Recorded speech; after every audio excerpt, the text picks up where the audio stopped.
Welcome everyone to Voices with Vervaeke. I'm joined by my friends and colleagues, Jordan Hall and Gregg.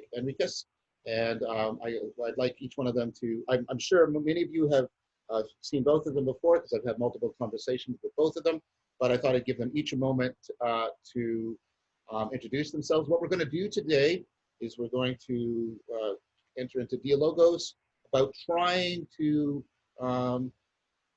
explicate and elucidate the connections between our works, our various work, and see what emerges from that. So who would like to go first in introducing themselves? I'll go ahead. Gregg Henriques, professor of graduate psychology at James Madison University, and interest in theoretical psychology, unifying psychology, so that we can guide our way toward wisdom in the 21st century. Nice.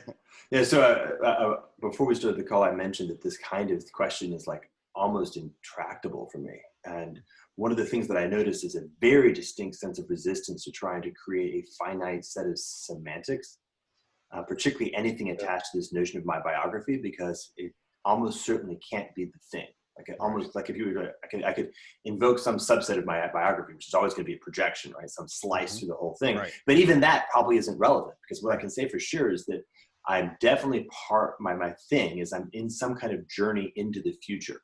Right. And one of the big areas of inquiry is what is the self that is in that journey into the future?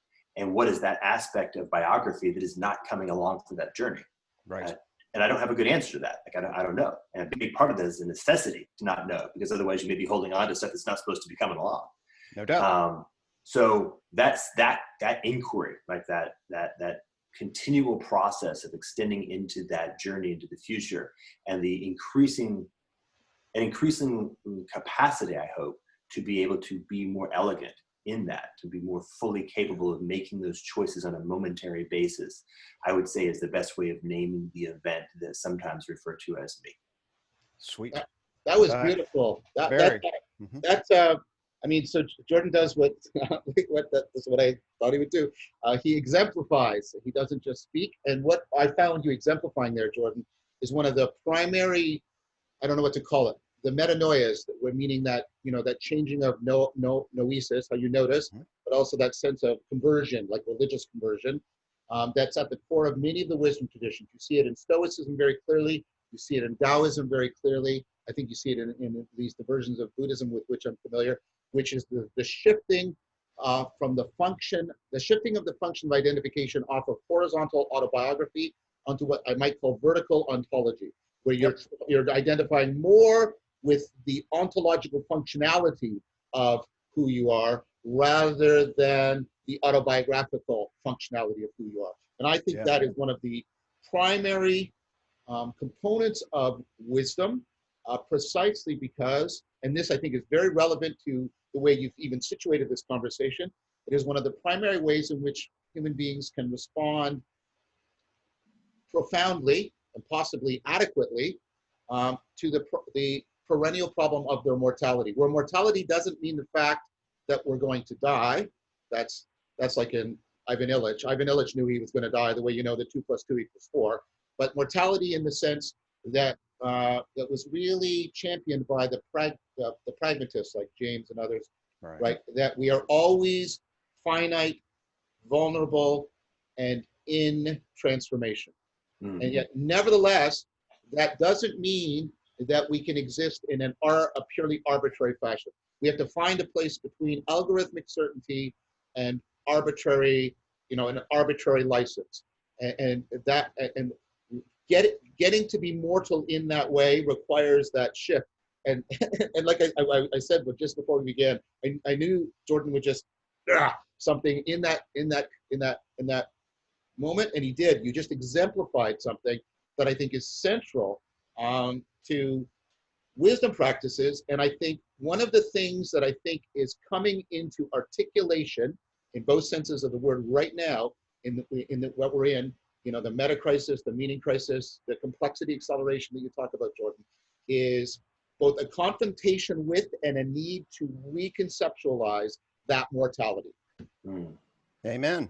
I know you were checking out Stuart Kaufman's The Adjacent Possible. When I was reading his stuff, he talked about the unprestatable future. Unprestatable. And so how do we connect to the past and what I call the sea of effect that has happened and the sea of possibility that we ride the edge of?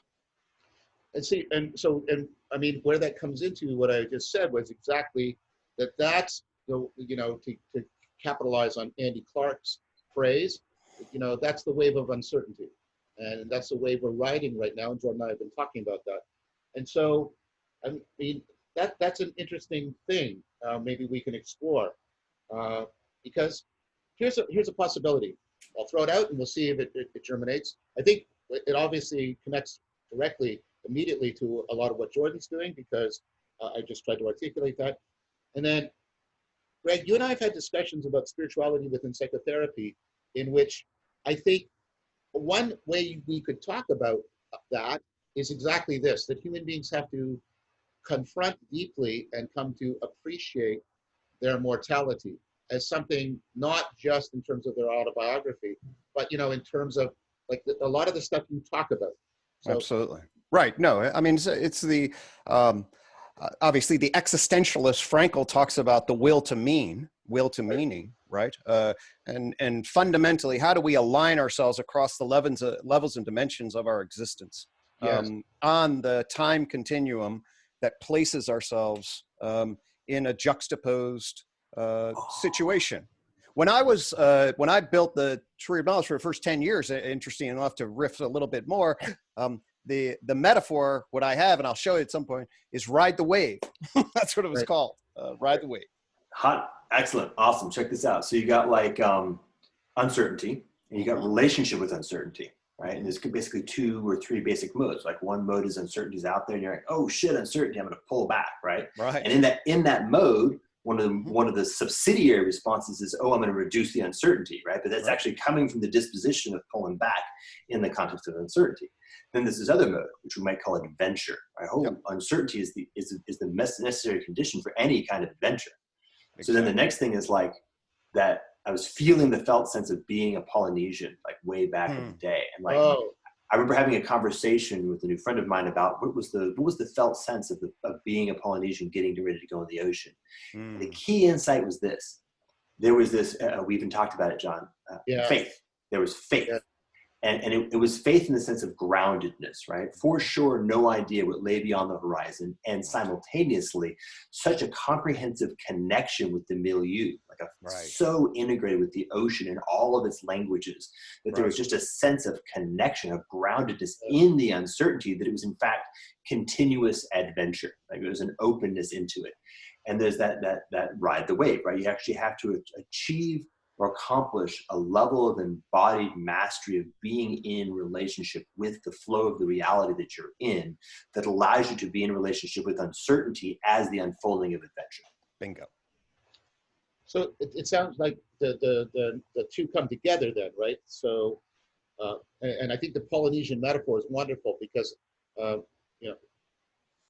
that move to an ontological sense of identity, and you're invoking it, Jordan, with the groundedness. It's very participatory. Yeah, it's participatory and perspectival. Not that the propositional and the procedural aren't there, they are, but there's the groundedness, there's the alignment, and then there's it's almost like there's that, Garfield talks about the felt sense of consciousness. There's a sense of a clicking, right? That there's and Plato talks about this. You get this gets aligned in such a way that there's that trust that a synergistic rhythm, synergistic rhythm that embodies you as you ride the cusp of the wave. Especially if we can get it harmonized across units, you then have the collective. I recommend The Boys in the Boat if you want a description of it. That's a great narrative of the 1936 crew team, about how certain crew teams can get in such a precise rhythm that they become the whole. So, Greg, aren't those both, like now I'm using like stereoscopic vision, aren't those fused the way the left and right field are fused into depth perception when you're doing psychotherapeutic practice? Because presumably, I mean, you're focused on the client, but you have to be aligned and in tune with yourself, and you have to be riding the wave because they're a complex system and they're going to be unfolding in unpredictable ways because there's because there's factors that are unknown to them, unknown to you, that are driving everything that's happening there. So that must be something that's very pregnant when you're doing psychotherapy. Oh, absolutely. I mean, I say good psychotherapy always starts with Rogers, and Rogers' fundamental task was to essentially empathize with the core organismic valuing process of the individual's heart. Okay. Right. And so you have to get through the social self and the conflicts and the shit, that is actually the defense against uncertainty and threat, right? That causes them to freeze, causes them to get rageful, causes them to flee, causes them to be obsequious. Those are sort of four poles in sort of, if you go into polyvagal theory, you can see that embodiment of defense. Okay. Right. You have to weave through that stuff and then start the process of honing and mirroring, so the person can actually be like, hey, wait a minute, there is potentially a way to harmonize with something inside of myself, my conscious self, and the other, and see that there's a potential here for this uncertainty to grow in a positive direction. Okay, so one of the things that I've noticed I've been really curious about now for the past, say, 3 or 4 years is what is the primary protocol for relationship so we kind of put this a little bit more context.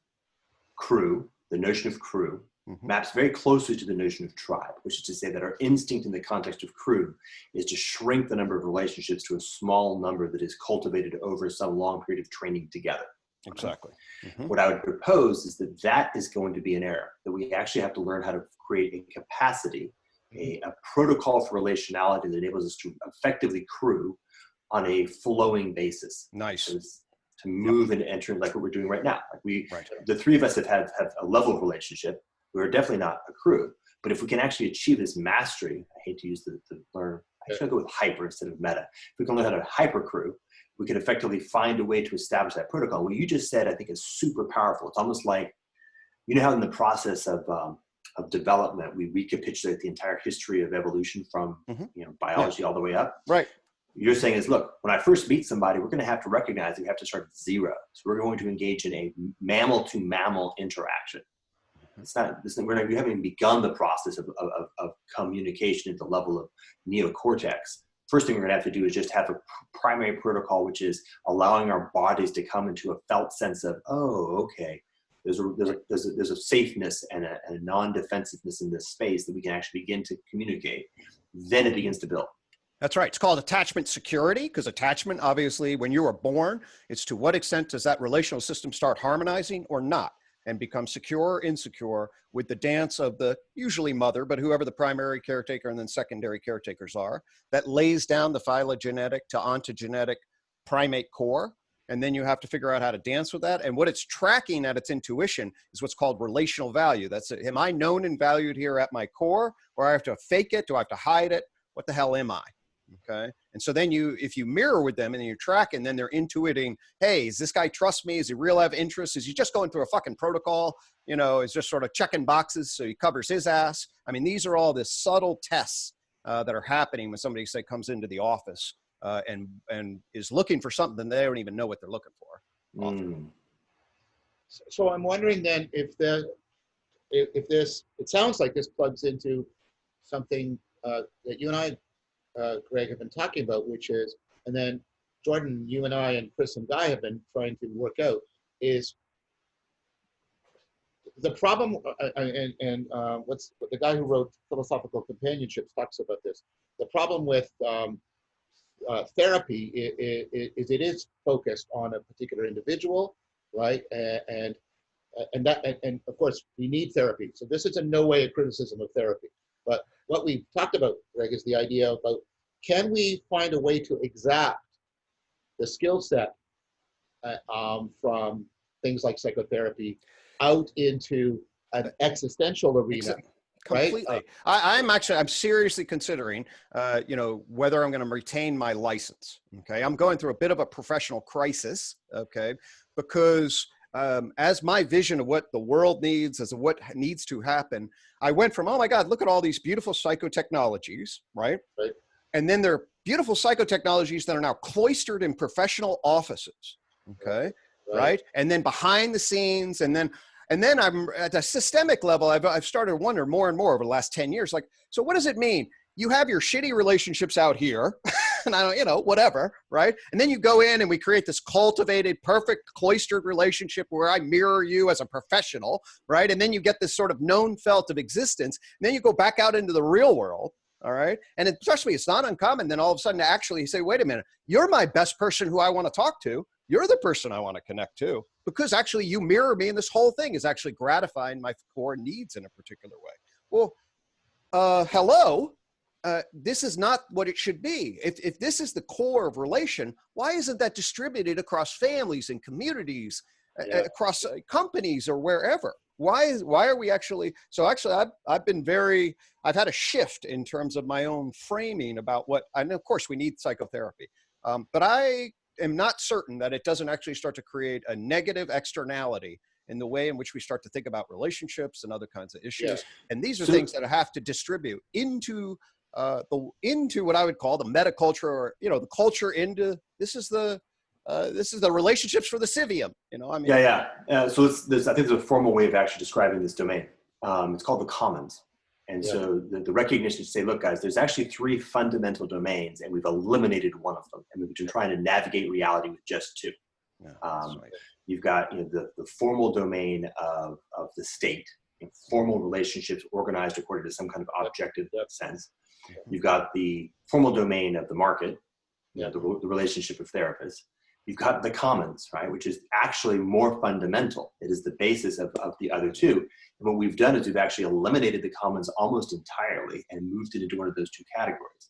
And what you're pointing out is that fucking hell, like, this concept of therapist is actually just called friend in the simplest version, right? And by the way, parent is a subsidiary of friend, right? It's just a different. If we go to Aristotle's version of what friendship is, absolutely. Of course, that's what we should be.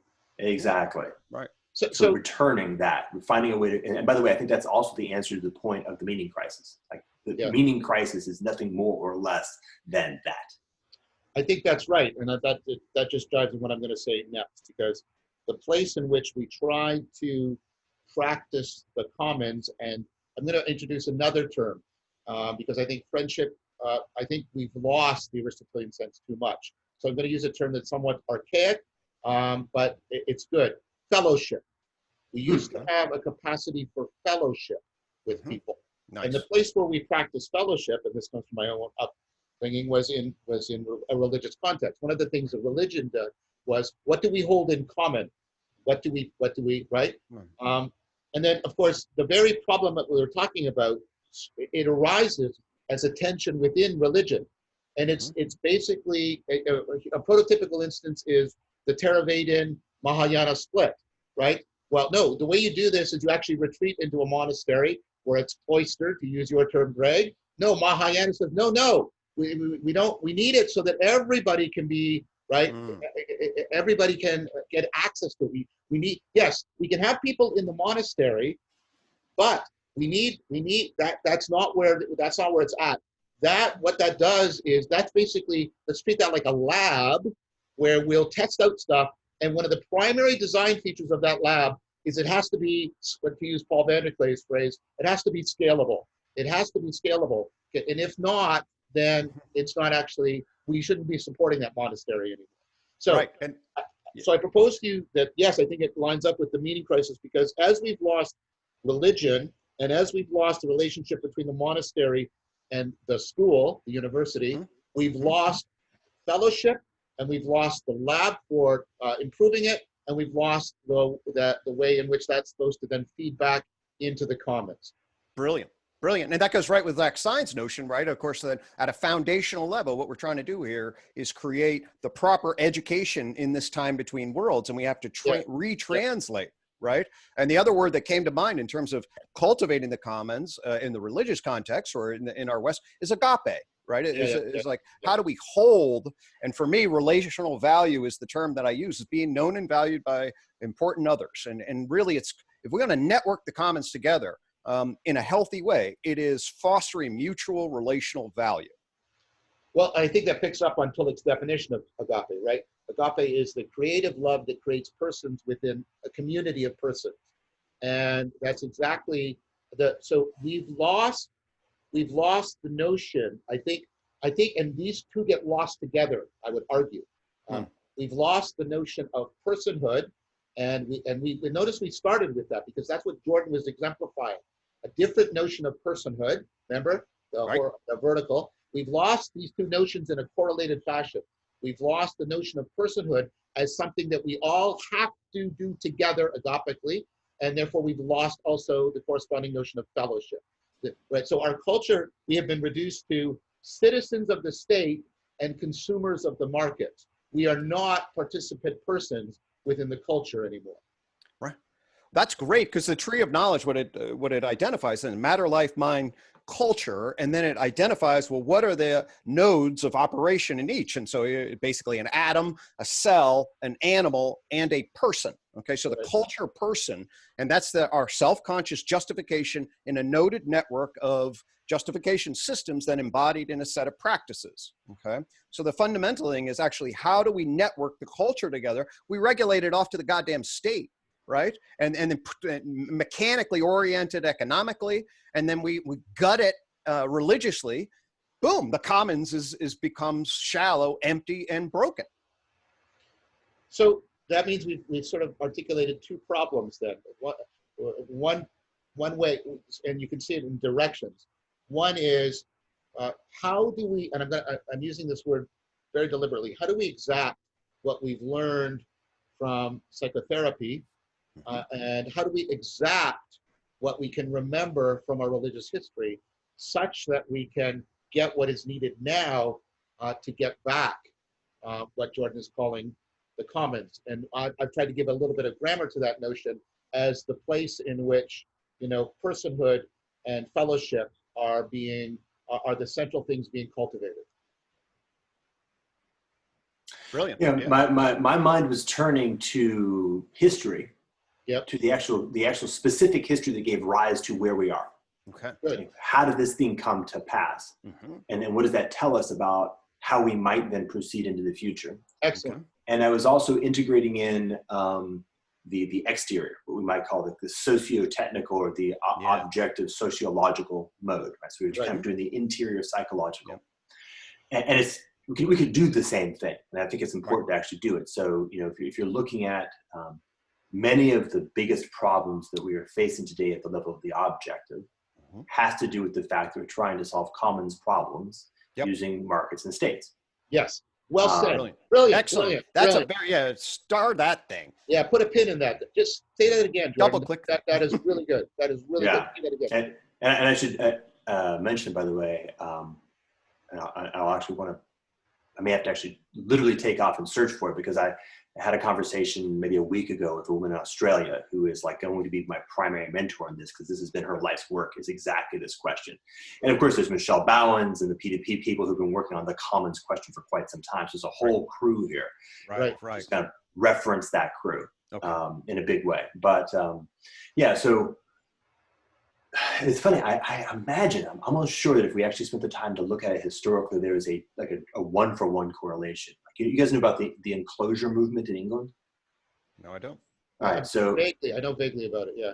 In the transition of the time period that John, you talk about in the meeting crisis of that 15 to 1600s, where a lot of stuff was going on in terms of mind, at exactly that moment, of course, capitalism was showing up. Right. And one of the first moves in capitalism is they had to engage in enclosure. They had to move property, land, out of the commons that was being managed by a medieval commoning institutional structure into private ownership, which would then be made available into the institutions of capitalism as it was beginning to evolve.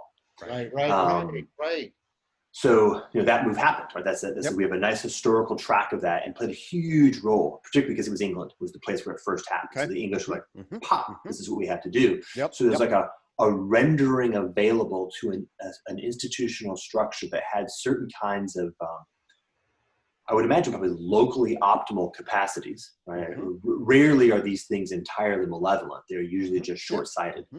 And there's a double coordination. Like let's just kind of do the historical moment, right? My wife and I were talking about education, and I said, look, let's put that into historical context. You have the movement of the mass movement of population in the period of the 1800s from the farm into the city, and in particular from the farm into the factory. Right? Conterminous with that, in the latter part of it, you also had this notion of, wait a minute, 8-year-olds working in factories is a bad idea. Oh, but wait, we want the parents to still be working in factories. So now we have to have a place to put the kids, right? So this is the beginning of the notion of educational institutions as daycare was actually a secondary effect of the emergence of the idea we should not put kids in factories, but no solution to the problem of how do we deal with the fact that we still want to put their parents in factories. Okay, we'll put them in schools. Right? So you actually glom daycare onto education. And the schools are set up like factories too. I mean, we have the arc that Tyson Yuncker-Purcher brought to my attention most notably in his book about the specific Prussian model of education, right? There's lots of different models of education that lived in Western civilization. The Prussians, who are a very unique character in the story, right? Who just happened to have beat the crap out of the Austrians, right? The Austro-Prussian War, and then the Franco-Prussian War. Yeah, they beat the Habsburg monarchs, right? Then they beat the French, like back to back. Okay. Those are like the two big guys in the continent, with the Austrians and the French. And so the Prussians just show up as being like holy shit, who the fuck are those guys? They came out of nowhere and they just won the champion back to back. Wow. So everybody's like, oh, we got to copy the Prussians. William James actually talks about this problem in this conversation, like continental Germanic philosophy was suddenly rising up as being the big thing because the Prussians were winning. Well, the Prussians had formally and intentionally adopted a hyper control structure in the way they did education. Wow. They were the model of, we want to create highly regular, highly controllable entire populace. Like the way this thing works is everything has to be a rigorously controlled hierarchy, and everybody is a highly trained soldier, effectively. And soldier in the narrow sense, like not warrior, right? But soldier, like Frederick the Great's Clockwork Army, like playing a cog in the bigger machine. And the thing is, that particular approach, this is the reciprocal closing piece that moved, John, you and I have talked about, where there's like, why do people get into reciprocal closing? Well, the answer is because it works in the first couple of moves. Right? I get this ability to extract energy in the short term, which gives me a local advantage. I can create this war machine. I can create this society which is hyper-coordinated around controllable structures. Actually, Gregg maps to this notion of uncertainty and control. It's coming from the same psychology, right? I'm stepping back, have to protect myself. I can actually create a defense mechanism that kind of works in the immediate term. The problem is everybody else in Western civilization got infected by it, particularly in the US, like at exactly the moment where the US was becoming a state that could be coordinated across that territory. And the problem of industrialization was beginning to raise the bigger problem of, okay, what do we do with all these kids? They would say, we're now going to emulate the Germanic model of formal education. And boom, America has that structure, right?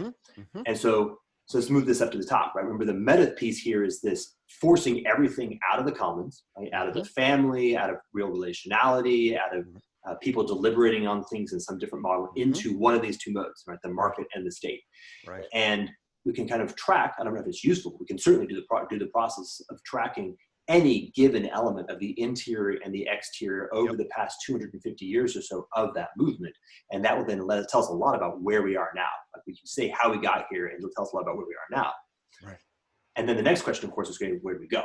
Right, right. Well, that reminds me, I work a bit with Lene Rachel Anderson. Her work on metamodernity, emphasizes the Nordic secret, which was the educational structures that the Nordic countries started to, which was basically character development. So they shifted and they basically took personal and communitas kind of development emphases, and that took them from a really difficult condition over 100 years to a flourishing society, at least relatively speaking. So the philosophy of education, that Bildung, that's the term for it, that emphasizes a bit more personal development, a bit more character, a bit more community, and commons would have that commons flavor. So that is part of, to me, then the ideas about, well, what kind of educational process and what kind of orientation is appropriate, for us in the current age, given the completely new landscape of problems and possibilities that we are facing. So, yeah, I'm familiar with that argument too, Greg. Thomas Bjorkman makes that argument. Yep. I mean, they wake it together, Yeah. they're co-authors on. So it's interesting to try and sort of pair. So like when the enclosure movement is happening, you get the rise of Locke, right? And then you're going to get, and you've got the English Civil, you get the rise of individualism, which really goes well with both in the enclosure movement and with kind of the automatization of the individual that capitalism really works with. So, and then when you get depression and Frederick the Great, who's his philosopher? It's Kant. And with Kant, you get, right, you get the reduction. This is a little oversimplistic, but at least this is at least how the popular version of Kant, if I can put it that way. You get the reduction of religion to piety and to duty, and where duty and piety are ways of understanding religion that are now removed from participation in the commons. You lose. In fact, you're suspicious of what Layman Pascal calls the overflow. That is actually one of the defining features.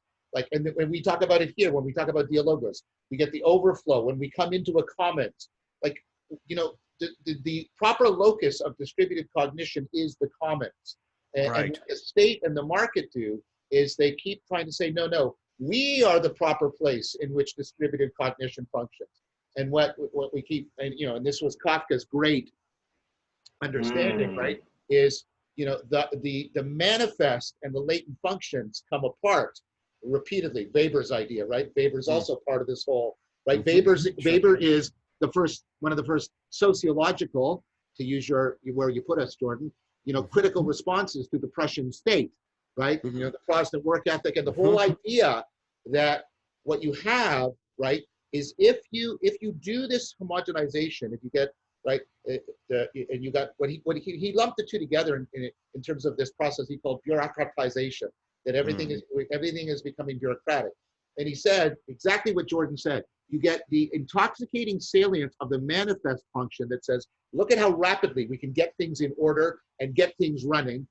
But what you have is the latent function. The latent functionality is, right, all that common stuff, all that persons and community stuff doesn't go away, but what it does is it gets subverted and undermined. So for a concrete example is, the bureaucracy has the manifest function, right, of making everything ordered, but it has the latent function of diffusing responsibility and shifting blame, so that people cease to be, listen, please, they cease to be persons within community. And Kafka gets that, and he holds it up in art, and he says, look.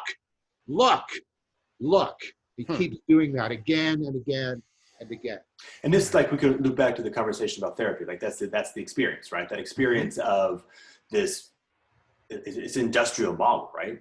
I'm taking things, what is it, Foucault, right? The disciplinary society. Yeah. I've got this bizarre thing that the thing that is the most fundamentally human, which is real, authentic relationship, has been in fact commoditized, right? Turned into a product, put into a formal relationship, which bizarrely enough, Greg, I can imagine this sort of thing like, well, our hour's up.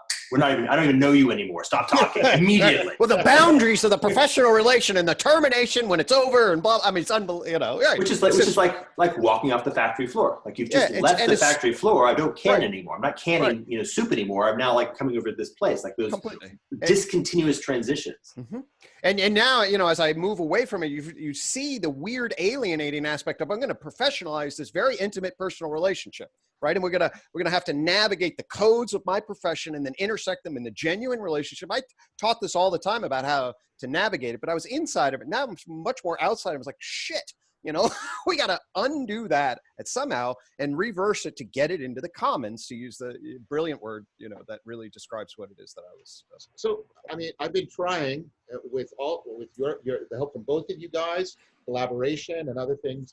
I've been trying to, work out this notion, because there's this whole family, and it should be a family. I'm not trying to be reductive, right? This family of practices like that engender dialogos, and I'm trying to bring back the psychotech of dialectic, and there's circling and authentic relating and insight dialogue and philosophical the list of these is just pervasive, right? But they, and again, I think that plurality is a good thing.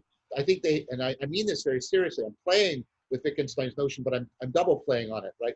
There's a family resemblance and a family relationship between all of these modalities, and trying to get them, trying to figure out, like, how to do what I keep circling back on, what you just put your finger on, Greg.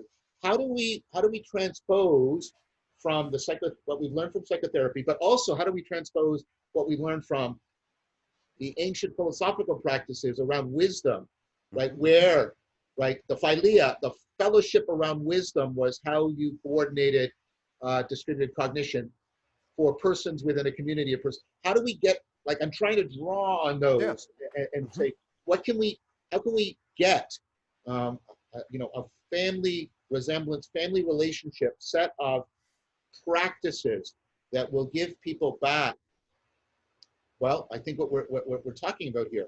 But I come to a deep recognition and appreciation of, I think, Jordan's point, that all of that, if you'll allow me a somewhat obsolete metaphor now, if all of that software work that I've been talking about depends on a significant hardware change that Jordan is trying to talk about with the Civium project.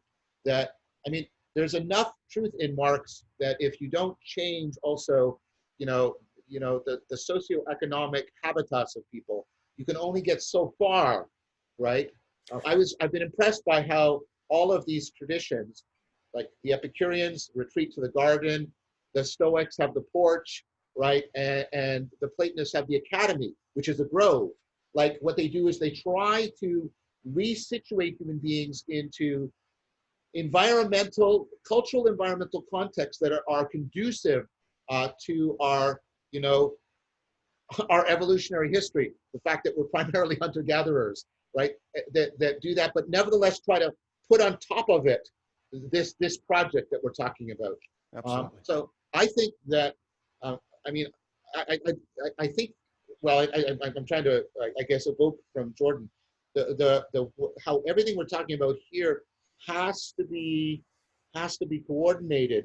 And again, I'm doing this with my hands because I don't know what quite this looks like, but the software and the hardware have to be coordinated so they're mutually affording in some way. Yeah, well, there's a lot here. Agreed completely, like super profoundly completely. I think of it actually as, in some sense, more of an opportunity than a challenge.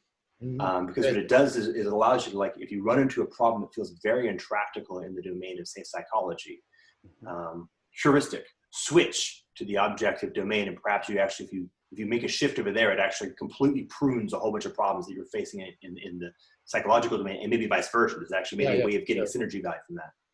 The woman's name from Australia, by the way, is Kylie Steadman.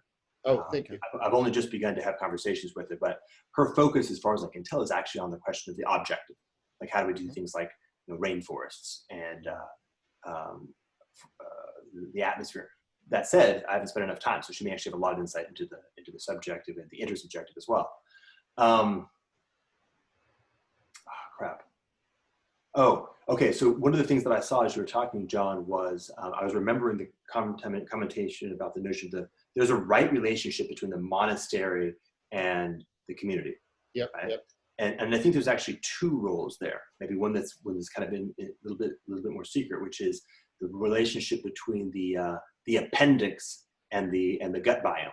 Right? Brett Weinstein points this out. It's like, hey guys, the appendix isn't actually it's not obsolete. What's the word? Vestigial. It's not vestigial. It's a place that holds, is so fully disconnected from the gut that the gut biome can be highly destroyed by lots of different environmental factors, and yet a microcosm of a full gut biome is stored in the appendix. Oh, and really? So what happens is it's basically a source of regrowth. So there's, like, the monastery actually plays two roles. On the one place, its cloistering enables it to survive and hold, to some level, the seed corn, the seed bank of culture codes, and also innovate on them, so that as the larger culture, like, becomes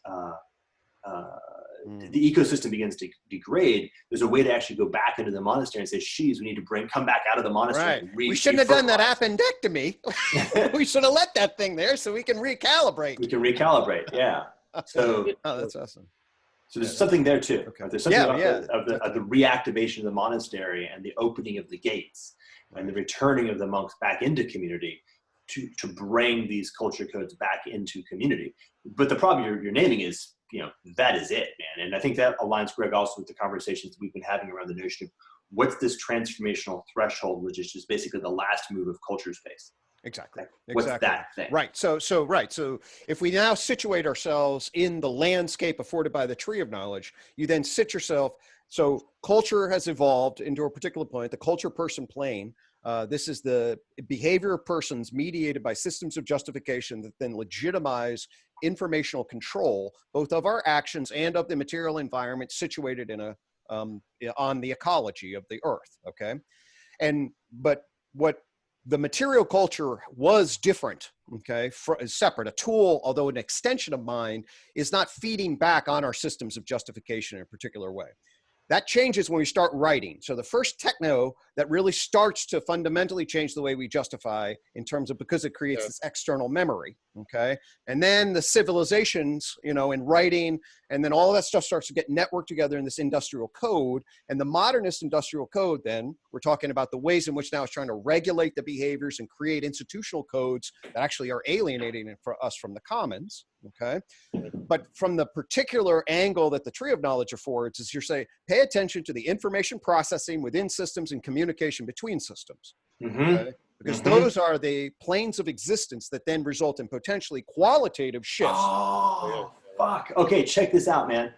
All right, so the metaphor that I use a lot that really helps me is the movement from complex chemistry into neurons, right? And the point of that movement is that neurons have a very high degree of fidelity and precision. Right? Given an input, the output is always the same, and lots of noise gets filtered out. Okay, now transpose that into the level of culture.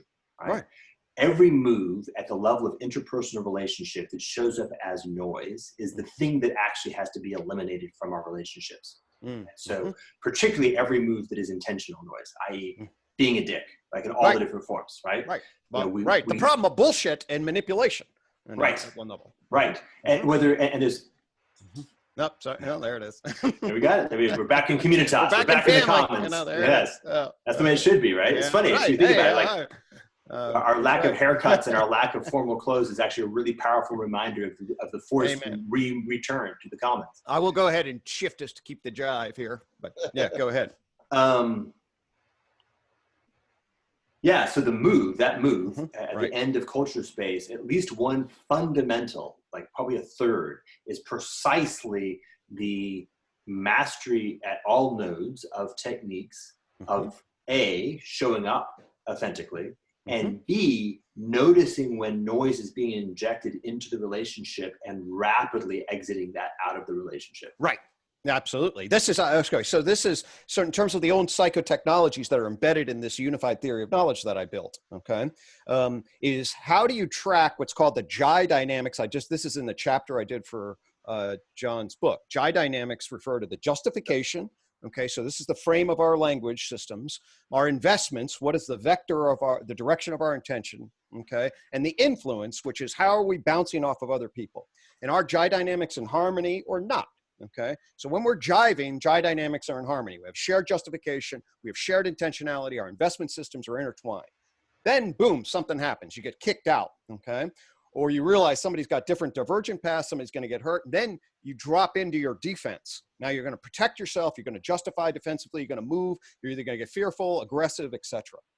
Okay, so that's now all of a sudden you get bumped. And now all of a sudden there's a totally different harmony. This happens all the fucking time, right? All of a sudden somebody makes an accusation, somebody slips up, somebody does certain things. Now you're here, okay?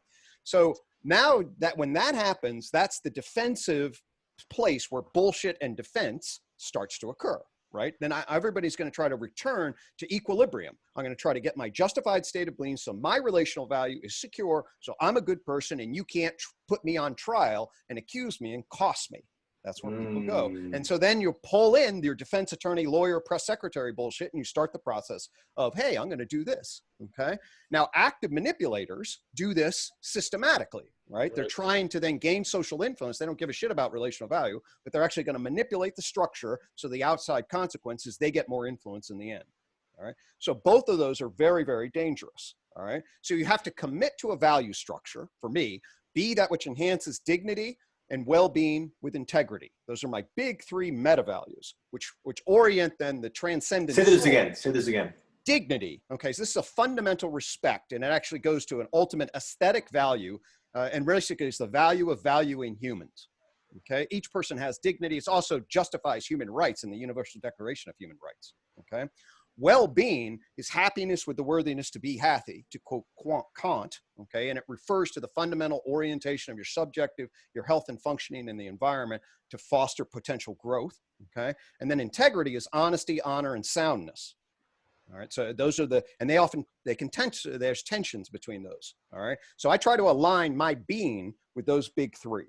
That's what I invite everybody. When I think about, what's a person of good faith? Okay, it's somebody that has some form of universal value structure that is committed to them above their ego, right? It's a love or some sort of notion, some ultimate concern that says, hey, it's more important than me, and I'm going to orient myself to that. Okay. So what you're talking about is, if I understand this, you're talking about, to circle back a bit, you're talking about a normativity on the vertical dimension. Exactly. You're talking about a normativity by which people can understand and get into right relationships, all of these different levels of who and what they are. Exactly. It's the orienting towards the ultimate concern or transcendent, right? It's the ultimate end for an Aristotelian perspective, right? It's sort of what is it there that is good, that transcends infinity. I mean, that is the orienting point. Okay. So then, yeah, go. I was just going to say that affords a question now comes to my mind. Then I think we're on the edge of articulating a question. At least I find it an important question to ask because it has both theoretical and practical input. How do I distinguish the bullshit manipulators from the people? How do I distinguish bullshit from emerging beauty? Right. I'm thinking of James Carson's notion, right? If we're talking about justification systems, right? The thing about that, look, the noise is not an intrinsic feature, right? Noise is relative to what you find relevant, right? Signal noise differences. And so if I'm in this justification system, then X, Y, Z are going to count as noise. But if I move to this justification system, X, Y, and Z now may be central. This is the whole Kuhnian, the anomalies become the center of the new paradigm. Greg, you and I were talking about something like this yesterday. So how do I distinguish people who are not playing the game fairly because they're bullshit manipulators from people who say, no, I want to play an infinite game here rather than a finite game, and I want to get yeah, right. We're with you. Yeah, right. There's not. First off, we know that there can't be a simplistic, complicated code for this because as soon as somebody has a simplistic, complicated code, they'll just use it and bullshit you. Right. Okay? So it is that you have to be in a participatory jazz riff regulatory structure to see them in context, feel where their motive is. But from my vantage point, they should be committed to some sort of metacultural value structure. In other words, there has to be some notion about what good is, okay? And then I have an integrated pluralistic frame for that. So I want to know, what is your ultimate concern, your ultimate purpose, all right?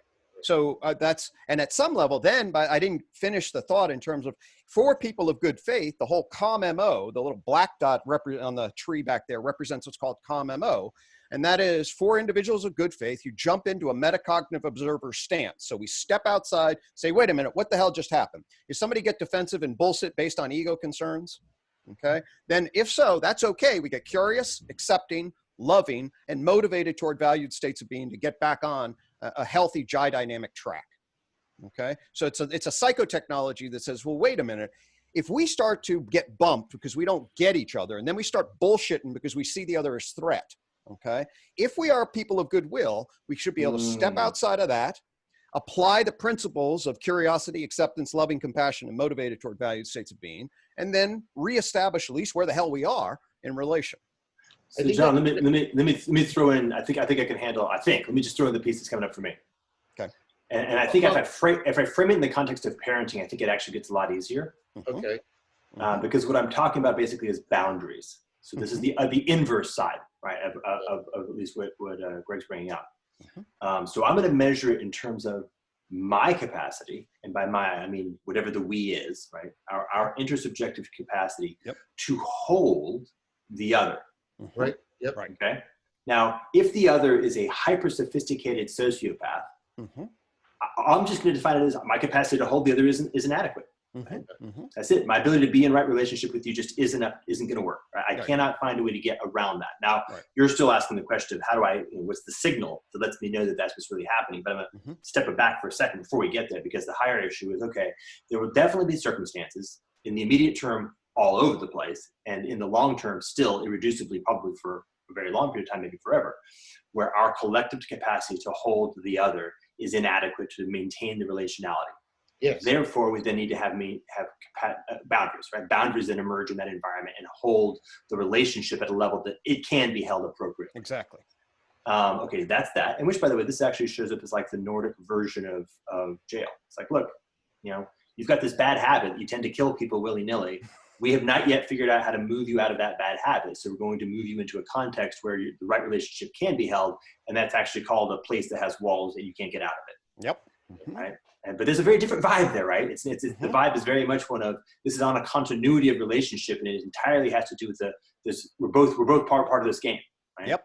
I can't hold you, you can't hold me. There's something going on here, and it's a we that's the problem. And we're just trying to figure out how to get it into a place where the relationality can actually have continuity. It can completely. I've got a whole system of dimensions called the 5C dimensions, which layers where you are in intimacy, all the way from ultimate connection, which means you're fused, all the way down into conflicted and controlling, which means you're literally in conflict trying to control the other person. So there's a whole dimension. So the next thing I'm going to bring in is crude, right? And I don't like its crudity, but there's something also, I think, probably fundamental. So perhaps throwing it out there, which is, in some sense, going back to this notion of like the protocols built as a layer of stacks. And so my short answer to your question is, I know. I know. Like, I'm in interaction with an experience. If I just listen to the way my body is responding to the experience, if I just listen very closely, I know whether I'm about to experience something of tremendous joy and beauty, that there's actually struggle going on. The noise is noise in the context of a shared intent or a transcendent effort to create. And when the noise is actually having to do with something along the lines of deep levels of manipulation. But I can't say that my knowing is super high fidelity, right? I can't actually guarantee that I know for sure. And I definitely don't have a level of skillfulness in my knowing, my sense to be able to articulate it and express it well, clearly. And I definitely don't have a skillfulness of relationality to manifest that in a context that can actually bring it into the right place, right? But there's something about that stack, right? The reality of going back to our evolutionary history and saying, look, something about the, mammalian, like, or the social animal aspect, like somewhere in that stack, there was a huge effort to figure out how to actually have extremely high fidelity sensitivity to this particular move. And you're making a move in that domain. And, the space between my belly button and my scrotum is right now telling me that there's something off in the relationship. So we're gonna have to slow the fuck down. I don't know what's going on. Like, that's maybe part of the answer. Well, right. And actually what, go ahead, John. Yeah. This is all good, guys. But there's and I want to respond. I want to resonate with what both of you just said. There's something in both of it. But let me put what I think. There was one tail end of the curve that you were talking about, but I was actually I was concentrating on the other end. What I meant by this is, let me try it like this. Let's say we do have, I'll pick up on both what you said, Greg, and what you said, Kurt, that we have sort of ultimate concerns in terms of personhood and what it is to be a person and a human being, right? And all of the values that you articulated, Greg, they're sort of transcendental in a Kantian sense. They're constitutive. They're necessary. They're right conditions for personhood flourishing. I get that, right?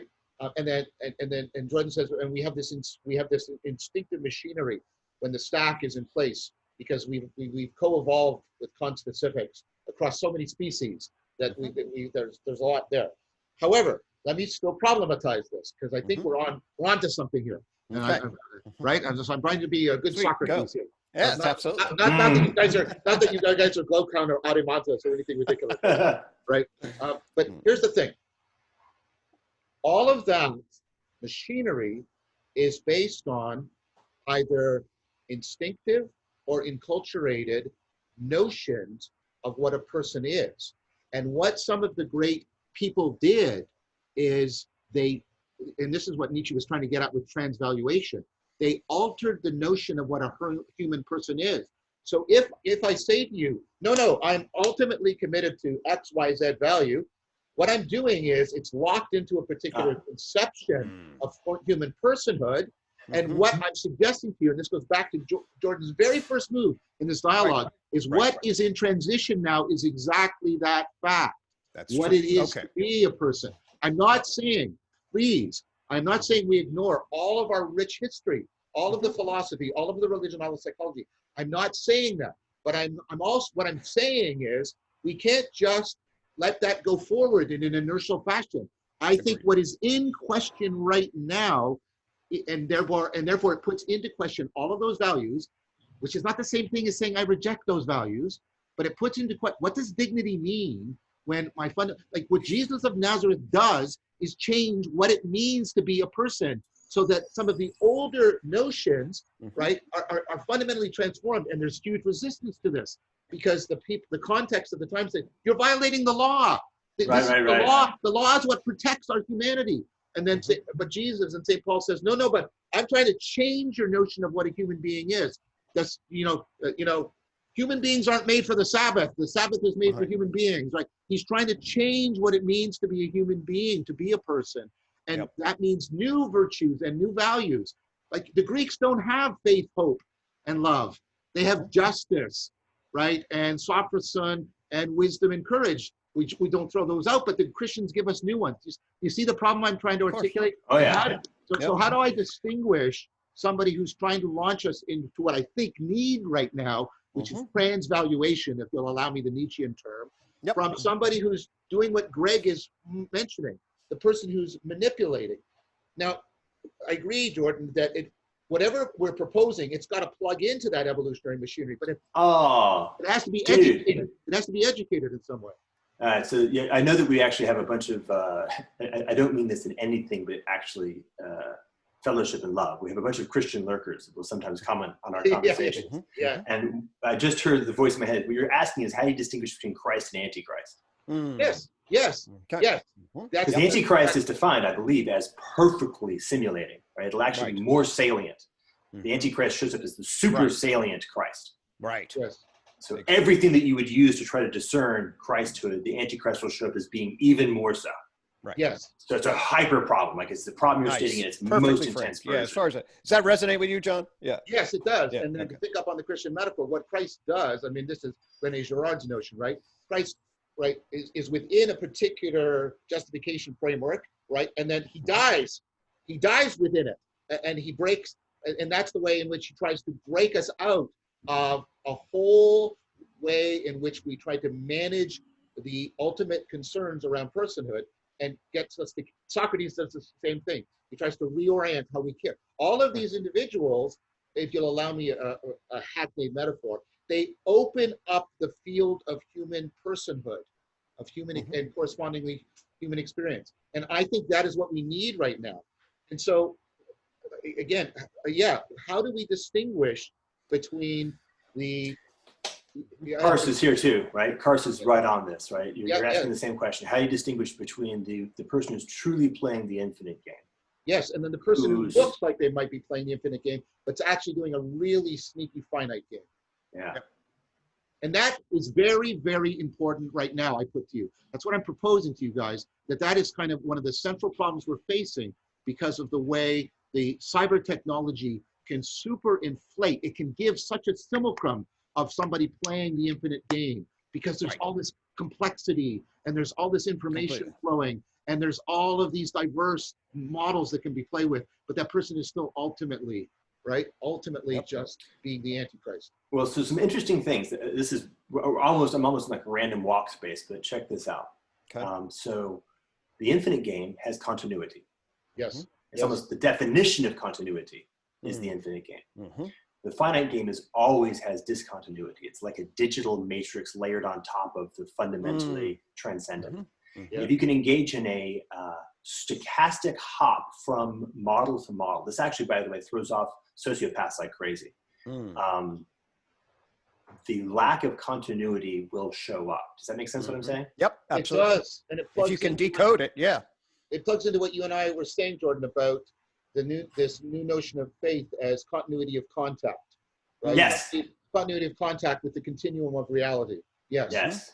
So by the way, this is part of the secret of what I do, is exactly that.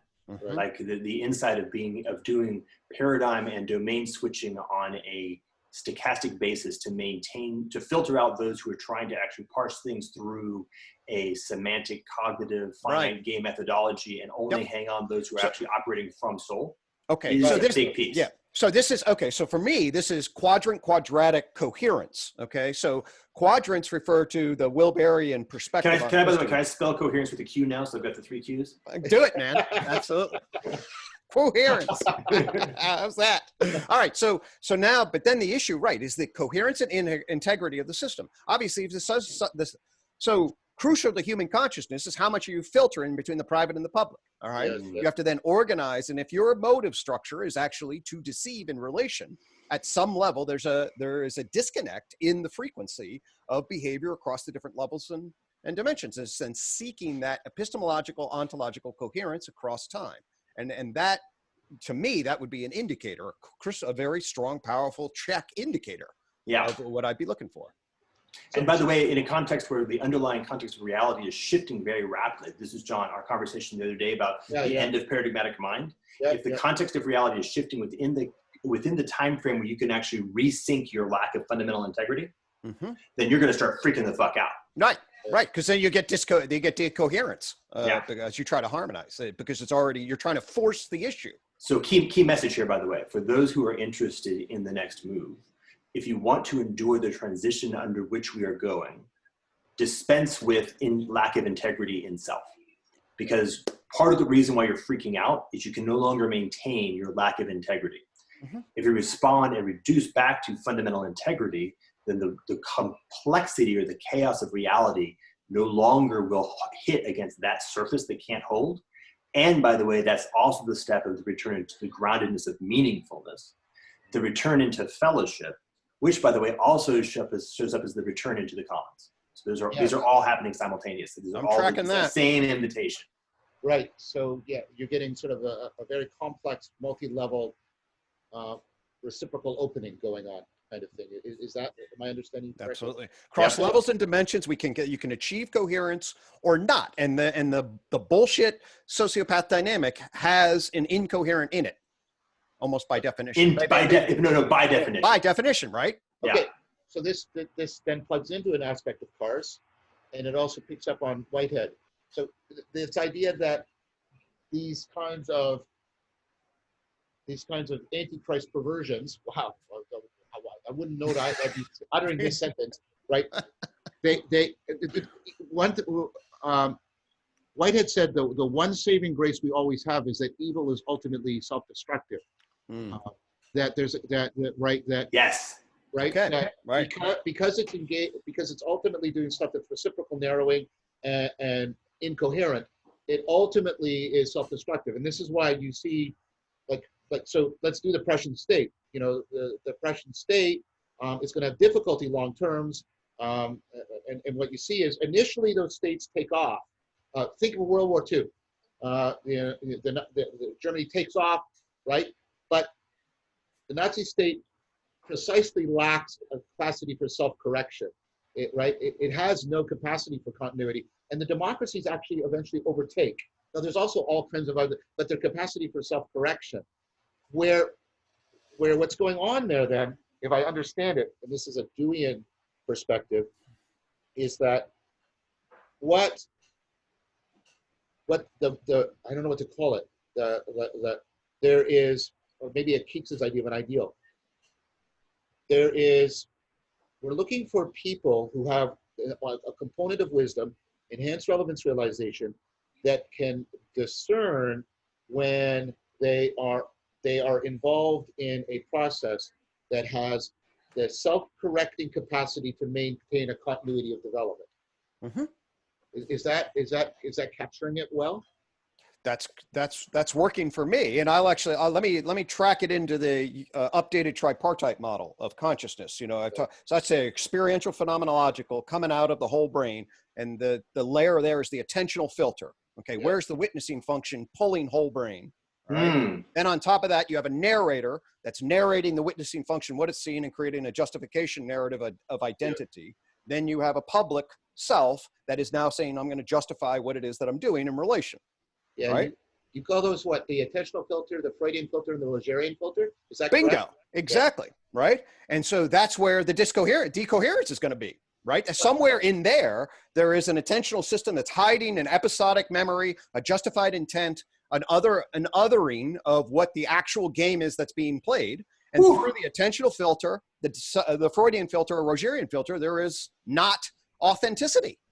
So we're tracking the filters through the interface between phenomenology, narration, and public justification. Okay, so this is the Platonic argument, which is a compliment to you, Greg. It's not meant to be dismissive. The idea that outer justice, right, within the commons, has to be completely anagogically resonant with sophrosin, inner justice. Absolutely right. You need the vertical horizontal coherence, or else you're not going to right.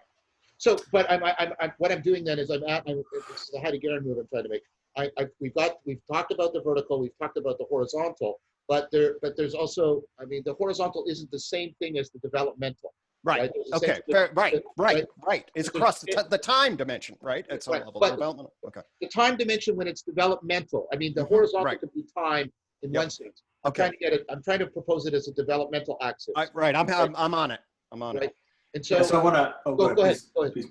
I wanted to quickly just invoke the Q continuum. Just FYI, that's my modification of the 3 Qs. In the sense that continuity, if its continuity is continuity with the whole. So we were just kind of looking at it from the lens of continuity, more or less in sort of the sense of self. Okay. And self and relationship, and then we did like intersubjective, but that notion of like the Polynesian continuity with the whole complexity of environment, the collective, and nature and the oceans and the birds, right? And continuity is continuity, right? Once you begin to hit on that, and you can hold that and recognize that once you are out of integrity, you are out of integrity with the whole universe. And once you're back in integrity, non-duality, exactly, you are straight out back in integrity, and that's the journey. All right, that's good. That is good. The flow with nature, that's at the center of Taoism and at the center of Stoicism. All right, being able to and all the great wisdom traditions, right? Really, they plug you in, they transcend the ego, and then all of a sudden you're in a non-dual oneness. So we should open up the metaphor then. I'm an ecology of functions that needs an ecology of practices that will put me into the ecology of nature. I mean, that's basically what needs to happen. And that's right. All right. That's right. Which is atonement. Yes. Coming back home. In which the Antichrist fakes, and we have to find that, and then, boom. And have the walls of the civium is about bringing, the good faith flow into that. That's right. That's exactly right. And then, and the bounty is in fact the recognition that we live in a moment where within the context of the walls of the civium and held by the fellowship, the possibility of abundance is made real. Yes, absolutely. Yes.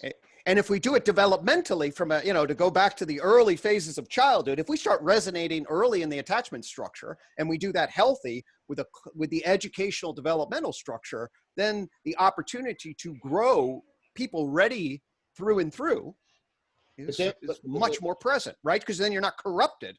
Yeah, but then we need to change the educational system, and this is Zach Stein's argument, I think. I think we're all in.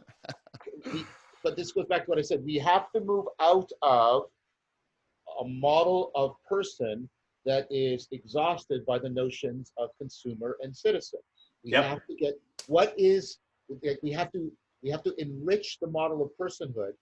It is good and fine and right that we are talking about all the process, but people have to have they have to have a model of personhood that enables and affords and legitimates that process. Right. So that I came across this guy, Peter Osorio, developed a thing called descriptive psychology. I didn't know anything about it, but it's this little sort of, and crucial to him is what is a person?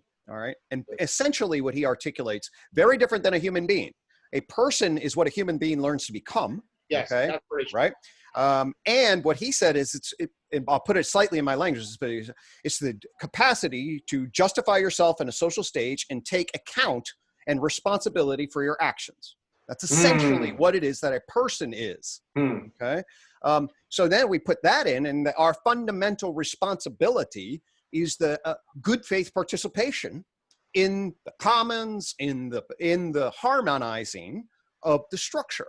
Then now you have justifiable accountability. Now that the person then to become clean in relationship to that will become a concept that plugs in, I believe, to that structure.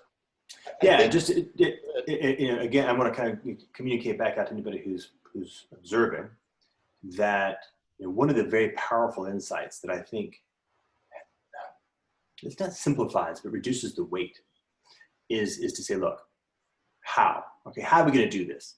And there's like two immediate flags. This is absolutely not in the least bit utopian, and it's also not particularly idealistic. Right? What I'm going to say is this: there's going to be a lot of practical questions. How do we do these kinds of things in very specific cases? And in almost every one of those cases, my answer is, I don't know. But I've noticed just in this conversation that Gregg's got some pretty cool shit, and John's got some pretty cool shit. And as long as we're all operating with those three basics, and we're operating with a very strong orientation towards personal integrity, interpersonal dignity, and a collective orientation towards the axis mundi of the well-being of each and all are mutually combined, then I get the benefit of Gregg's cool shit. And so I can start saying, okay, well, I don't need to know. It's not my job to know the things I don't know. It's my job to know the things I know, to be very strong in those and skillful and bring them with generosity into the collective endeavor, and then to be able to find the network, the commons, right? The network, the commons, combine those two words together, right? To find those who have the piece and then empower them to bring their piece into the whole. It doesn't take that long, right? A little bit of getting that right, you can start getting that, have this visual image of like when the water comes in from the beach into from the ocean to the beach, and it kind of fills up a low point, and there's just a tiny trickle of water flowing back to the ocean. But every movement of the water takes a piece of sand away, so it gets lower, so it accelerates, and you suddenly have the whole thing come back. Like that's what it's going to look like. It has that's the dynamic. I like Brilliant. I like that. Especially the synthesis of networking and commons. Yes, that's so crucial. Very, very well said. That's very well said. So I think you said it first in this conversation, and probably Michelle Bowens has been saying it for 15 years from Thailand. Okay, well, I think this feels like a good place to end for today. All right. So I want to. We rode the wave. Yeah. I think this is very, very good, and I think we made some good Socratic progress through the process. So first of all, I want to thank my good friends, Gregg Enriquez and Jordan Hall, and I would My pleasure. I would like to invite both of them for us to do another one of these at some point, because I think this is beneficial to everybody who's coming into this problematic of how should we live well now, but also how should we live well now for the future. And so, again, thank you guys very much. Very much appreciated. Yeah. Beautiful. Amen. Very cool. Very cool. All right. Good stuff, guys. Bye-bye. All right.